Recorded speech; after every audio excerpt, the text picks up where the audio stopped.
son verecekti. Ancak yasakları daha da pekiştirerek ve açık seçik ifadelerle yönetmeliklere yerleştirerek tesettüre karşı verilen savaşta nerede durduğunu açıkça ortaya koyuyordu.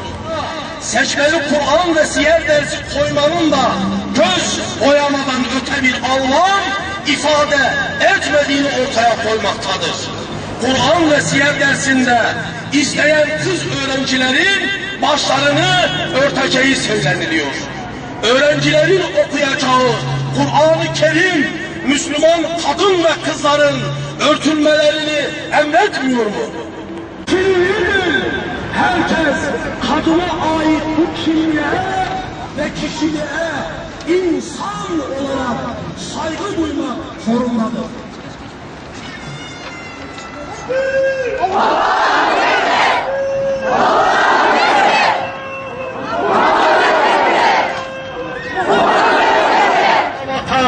Yanlış konuşuyorsunuz ve konuştukça da atıyorsunuz.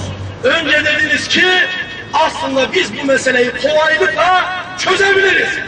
Ve daha dün ifade ettiniz, güvenlik ve huzur meselesini istisna tutarak diyorsunuz. Yani şunu ifade etmek istiyoruz.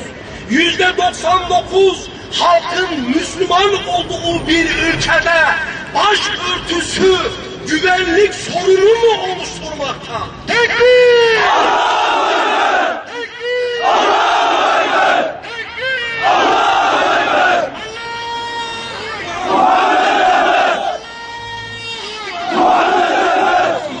Aksi takdirde belki bir daha olamayacağınız ki bakanlık en nihayetinde bu kara leke ile Allah'ın huzuruna çıkmamanızı size tavsiye ediyoruz.